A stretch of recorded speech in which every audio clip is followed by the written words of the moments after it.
Welcome back to the channel. Today, we're diving into the world of groceries and the two giants that dominate Australian supermarket shelves, Coles and Woolworths. We've all felt the sting of rising grocery bills lately, but inflation might not be the only culprit.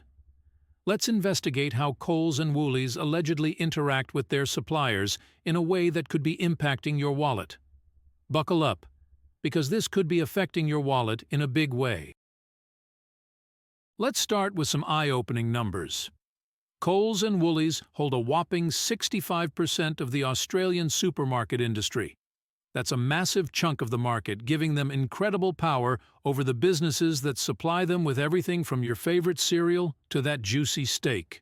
Aldi comes third with 10% of the market share.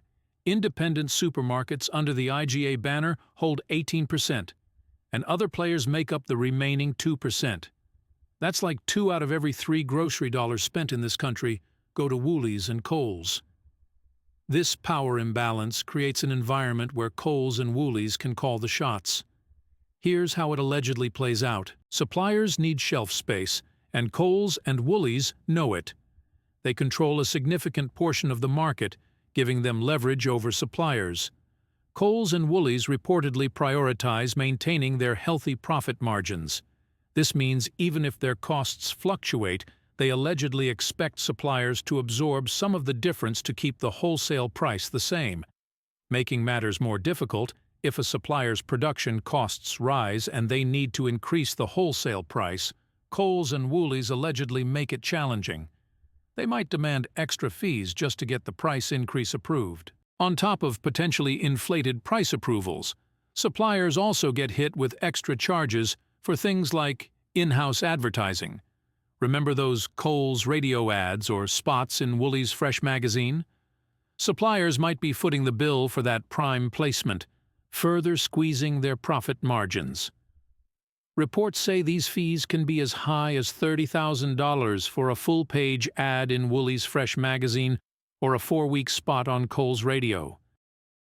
When suppliers are forced to pay more to Coles and Woolies, they have two options: absorb the cost and potentially lose profit, or pass it on to us, the consumers.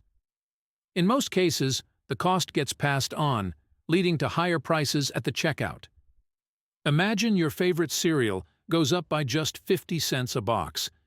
It might not seem like much, but those small increases can add up quickly, especially for everyday essentials.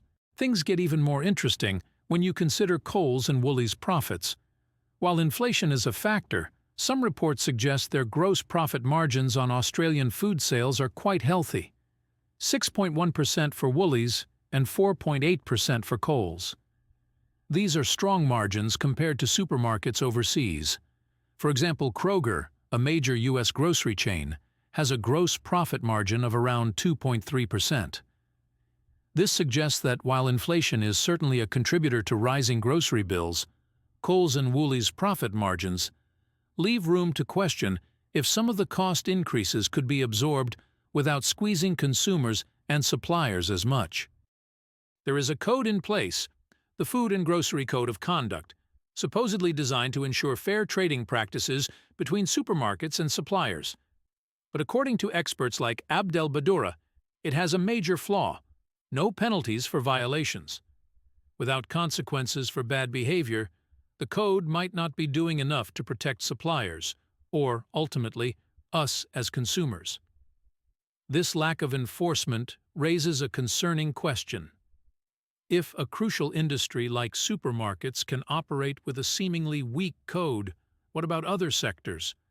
The potential for similar practices existing in insurance, utilities, or even telecommunications becomes a worry. A strong and well-enforced code in the grocery industry with real penalties for violations could act as a deterrent across other sectors, encouraging fairer treatment of businesses of all sizes. The answer seems clear: increased competition in the supermarket sector. More players in the game would force Coles and Woolies to be more competitive on pricing. Remember the attempted entry of the German discount supermarket Aldi into the Australian market in the early 2000s? Aldi's presence has undeniably shaken things up. They've proven that a successful discount grocery model can exist in Australia, offering some relief to consumers feeling the pinch of rising grocery bills. Increased competition could lead to more competitive pricing across the board, potentially benefiting both suppliers and consumers. In the meantime, we as consumers have some power too. By being aware of where we shop and supporting businesses that treat suppliers fairly, we can send a message. Look for smaller grocers, farmers markets, or stores with a focus on ethical sourcing. Every little bit counts. This is just the tip of the iceberg. Check the video description for links to the original articles to learn more.